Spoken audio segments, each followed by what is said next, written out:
Welcome everybody to Project You, Project Me, the FTG guide to self-belief and self-coaching. Why not come along and listen to people like you, people like me, leaving legacies for your future? So welcome to Project You, Project Me, the FTG's podcast in which we talk to people who have maybe been through transition or going through transition, and we make it really relevant to everybody that's listening and watching. And today we've got Creighton, somebody who I served with in the past and has also recently been through a few issues a couple of years after leaving. So it'll be really interesting to hear his story and really relevant to many of you out there. But Aaron, how are you? Yeah, I'm all good. How about you? All good, mate. And it's great to have you on. And thanks for coming on. I know it's a busy period in your life at the minute, but tell me a little bit about yourself, mate. You know, your service, how long you served, kind of a little bit of, about what you did in the military. Yeah, not a problem. Obviously on leaving school, I was like a lot of young lads, thought I could chase a dream of being a footballer. Immediately leaving school, what I did is I didn't pursue my A levels. I did well in my GCSEs, but I then went off and became a YTS footballer over in Lincolnshire for a club. They were a bit better than what they are now, called Boston United. So I went over and did that for a year. From that, I realised I probably wasn't quite at the standard to make it. Away from home, it was a bit of a shock. So decided then to go back home to Birmingham after a year of that, and literally didn't really know what I was going to do. I came from a military sort of background. My dad did 22 years in the army, Okay. and not that he ever pushed me to join in the army, but I think it must have been something in there in the background. And as it was, I walked around Birmingham city centre one day after coming back. Decided I didn't really want to start college a year late, and went into the careers office and joined the army, the Royal Signals. I'll be honest, at that point, it wasn't something that was planned. Yeah. It was just because the army guy was the guy on the desk. I think if the Marines or the RF or anyone else would have been sat there, I would have gone to them as well. It just so happened they were on lunch and the army guy was sat there. And before I know it, 2 months later, I was going down to Basingbourne to start basic training into the Royal Signals. From there, so I qualified as a radio systems operator. And before I know it, 22 years was coming to the end. So 22 years served in the Royal Signals, various different postings, various different operations, amazing times, not just with the green side of things, but also on the sporting side of things, allowing me to continue playing football and stuff, and some brilliant memories, but very fast. It went really quick. Yeah. Sounds the same as mine. I was in Civvy Street doing bits and pieces and just walked into a careers office. And within a few weeks, I was again in the Royal Signals, didn't have a clue what any of it was. And I was in basic training before I knew it. I think there's a few things that's a problem now. Nobody really gets in that quickly, and maybe people's lives and dynamics change too quickly. Might be why the military are losing so many people in recruitment. But, that's a story for another day. But it's great to hear about your story. It's great to hear about the football piece. It's why I stayed in the military for so long as well. I had a great military career, or the chance to do lots of great stuff, operations, all that. But I also had an opportunity to be nearly full-time in football for many years until my legs got too old to run anymore. Yours are still going though somehow. Just about. So you served for 20 odd years, and then you started in the transition a while back. And what did you do on transition? How did that go for you? Yeah, so a big thing to say was that, like I say, my career went really quick. As I started getting towards the 22-year point, I did start thinking and planning ahead for what I thought I was going to do when I wanted to go into the civilian life. So I did obviously really good, managed to get some of the leadership qualifications from the various different CLMs that you did. Yeah. And then I was thinking I was going to go into teaching, having done quite a bit of training and teaching during my latter part of the career. And I was finishing my last posting at the UOTC, which offered me a brilliant opportunity to go and do a teaching degree with the University of Portsmouth. So that's what I did for my final 2 years as I was transitioning out, and I thought I was going to go into the teaching side of things, but plans changed as I got towards the end. So what is it you did as you left? How easy did you find that? So, I mean, the teaching side, I think it was brilliant. I mean, you get lots of experience in the military of doing that on various different courses. Something that I think a lot of soldiers, a lot of military can relate to, because you're always teaching from the lowest level. So I found that part of it quite easy. But as I got towards the end, it was the COVID period as well when I was getting out. So I lost quite a bit of transition stuff that I could have done with other courses, because a lot were getting cancelled. And for me, having just been, like I say, from leaving football, joining the army, having that job security for 22 years, it was then a bit of a panic to thinking, right, I need to get a job here. So I'd put quite a bit of work in with getting the quals, and I'd spoke to yourself before, and I'd helped from yourselves. So I had a good CV and that put together. And from there, I thought, right, I'm just going to go out and get some interviews and get into practice for some interviews, because I'd never had a job interview in my whole life. And I was like, oh, right, can I get some practice? Can I go do something? And as it was, I went for a job interview with an education company, teaching telecoms, which was quite pertinent and lucky, having been Royal Signals and done a bit of teaching. And went and did the interview, and the next day was offered the job. So I found myself working, teaching apprentices in the telecoms industry. Fantastic. Do you think that was a job you took? Maybe in hindsight, you would have looked for something else, outside of communications, if you like. Yeah, definitely. And my wife Fiona always tells me off it, especially with what I've just gone through in the last few weeks, because I was worried about the job security and thinking, right, I've got to play my part. I've got to make sure there's money coming in. I've always had a steady wage my whole career. Having gone for that job interview and then being offered the job, I accepted straight away. Yes, wow, yeah, I've got that security. And it wasn't really my dream job. It wasn't probably the job that I wanted to go and get. But immediately I had that security. And for me, at that point, I thought that was the most important thing, to have that guarantee of money coming in. And I ended up getting out the army 3 months earlier than what I should have done, because I thought, all right, this is it. I've got a job. Let's go and get it and get the wage coming in. So it probably wasn't the right job for me at that point. But again, it was the job security, and that was really worried about when I was transitioning. Yeah, it's interesting, that euphoria moment. I went through a little bit of that as well. It was, I got offered a job and I just took it, even though the wage wasn't right and all these kind of things. It was like, wow, somebody actually still wants me. Yeah. I had kind of all that going on in my head. And, what we really want to be doing is understanding all these different jobs and where we're going to be best off, what's going to make us happy. But to be fair, the job you went into, you've stayed there for a while. Yeah. So what's just happened in that job? So I think with that work as well, I found myself in a very comfortable position. It probably wasn't the most challenging of jobs, and immediately settled into a lifestyle that was pretty comfortable. And before you know it, I would say I was probably stuck in a little bit of a rut.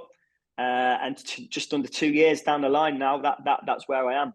And up till about 3 weeks ago now, we were all called on to a Teams call by one of our managing directors, and informed that we had a month's notice for redundancy. Yeah. So obviously a massive shock, something, a new experience that I'd definitely not had before. Yeah, and it, pardon me, that thing doesn't happen in the military. No one's going to phone you up and saying you're leaving next month. Yeah. So the shock, the capture at that moment must be huge. And the thing is, that's what happens in servicery. So we know that, and we've got to have the ability to move really, really quickly and get people to the next level, because a month's nothing. 30 days to go and get a new job is not the easiest thing in the world to do.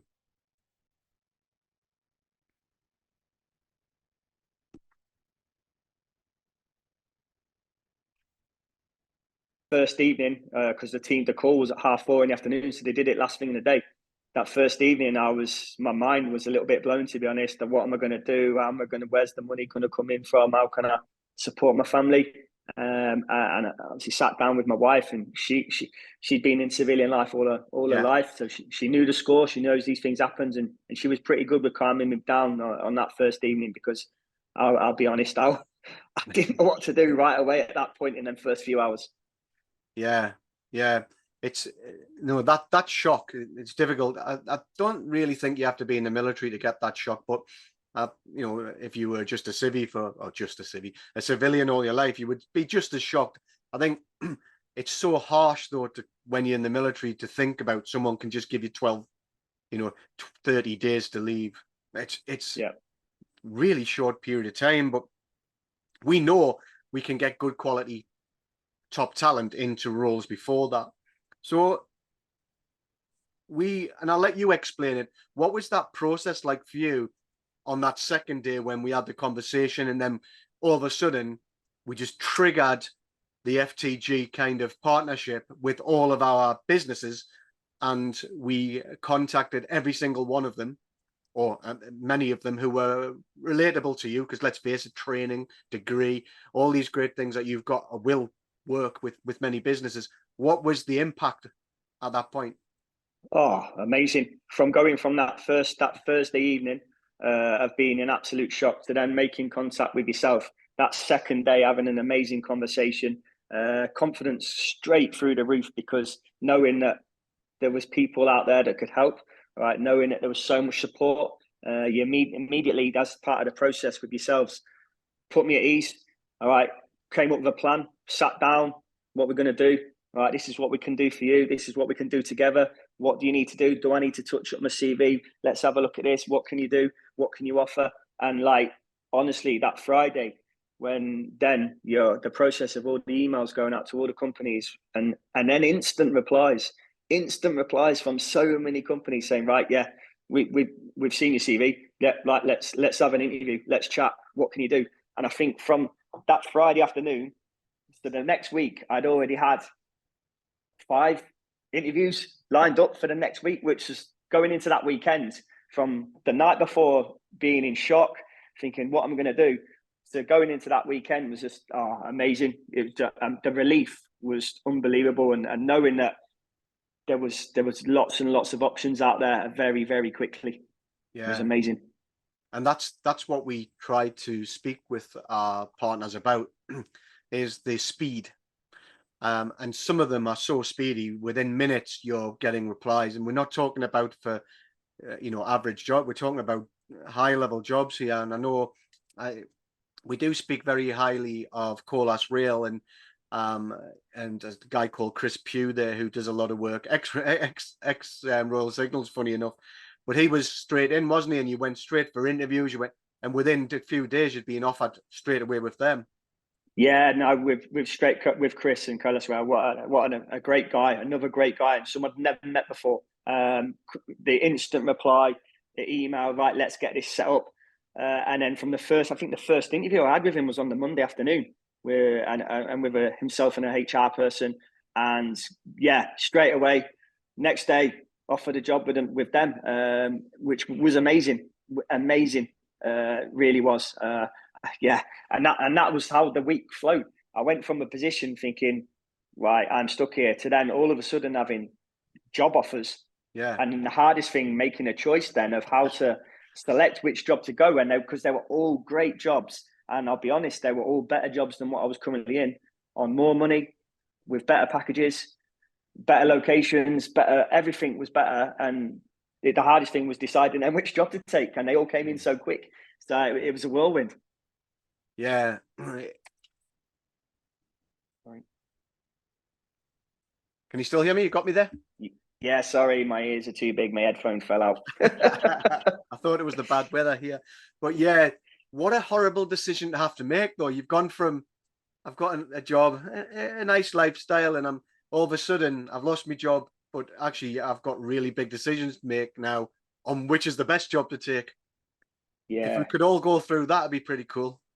It was a whirlwind and an amazing thing to think. And again, a new experience, because I'd said on the first time transitioning out of the army, I just took the first job I got offered.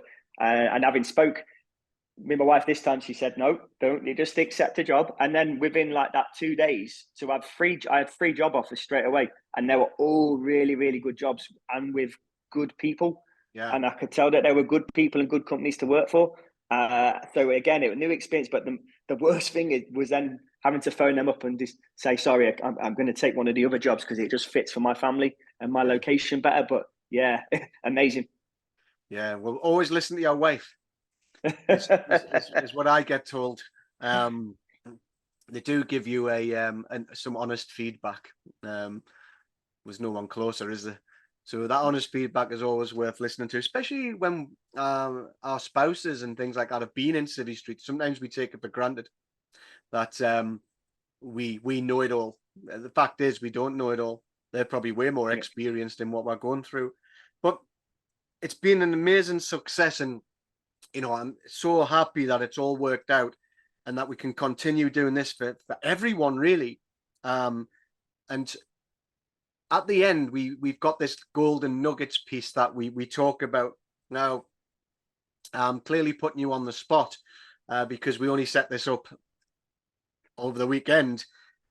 If you're going to give people who are leaving transition and the 3 golden nuggets to their future, what would they be? Talk about being put on the spot here. But yeah, no, I think for a big one for me is I would say value yourself. We've got so many qualities that we gained in our military service, and we might not always have some of the qualifications to back that up. But some of the things that we've been through and dealt with from when we even from junior leader all the way up to the higher ranks as such, I would believe I'd say just really value yourself for what you've got. You've got so many skills, got so many qualities, and don't just aim high. Go for a job where them qualities are valued. They are valued highly in civilian life, and so go for it. All right, really value yourself in what skill set you've got, because there's so many civilian companies that will snap you up. So definitely that'll be the first one for me. Number one is self. Again, it probably goes alongside it, but self-belief. Yeah, believe in yourself. That first moment, like I'll go back to the first transition 2 years ago when I thought, right, all I need is job security, and I didn't believe in myself. I got offered that first job, and that was it. I took it, and I know I could have gone and got a better job or other jobs, and not just jumped in at the first one, because I probably didn't just quite believe in how good I was. Without sounding big, I don't want to sound big-headed on that front, but like, self-belief is massive. And then the last one is don't be scared to go and ask for help and support yourselves. Like from that first Thursday, and I know you helped me last time as well with the transition when I was getting out, but that first Thursday from being in an absolute shock, thinking, what am I going to do? And then really just have it like, I was like, right, I need to go out and ask for help and with yourselves. And as soon as I asked it, it was a massive relief, because you come straight back, helped me get into all the companies with all them interviews, and being that hunter, just boom, the job offers were there the next week, and that's because I wasn't afraid to go out and ask for help and support from yourself. So that'd be my 3 big nuggets, really. If I was to say any advice for people going forward, I hope that can help. Yeah, I mean, they're a great 3. So I always write down each one that you talk about and put a heading towards it. And actually, what you've just given there is what I call the sell. So, that value about yourself, that self-belief about yourself, that hunter mentality, it's all about that big sell, really believing who you actually are and then giving it to the business that's opposite you. That's fantastic. And I'm sure many people will take away those 3 gold nuggets. There's probably a million of them, but actually, we haven't really got time to speak about all that many, but we really always come down to the same stuff that everybody says. So we can't all be wrong. If everyone's saying the same stuff on leaving, then probably we're all right. But I just want to finish and just say thank you very much first of all, for your time. It's amazing. It's always amazing to see it. And I'm sure, 100% sure that some people, many leavers will take massive amounts away from what you've just said and actually give them the confidence to go and own their future. And have that kind of future that we all deserve. So thank you very much for coming on. It's always a pleasure to see you, and I've got no doubt I'll see more of you over the next few months. And once you're in the job, let's get you back on to tell us how it's going. Speak soon. Yeah, no, definitely. Yeah, thank you. Cheers. So ladies and gentlemen, that's Project You, Project Me. Thanks for listening in. But remember, we have a Project You, Project Me guide to self-coaching, to self-belief, and it can all be downloaded on our website. We also do the 5 fundamentals: CVs, professional writing. We do brand, we do CPD, making sure you're going in the right direction. We're also looking at your elevation, giving you 2 times the chance to set up your interviews before your first actual interview. And also we look at your financial plan, massively important for your future, for you and your family. So why not come along? Have a look. What you got to lose? It's all free. Stay safe.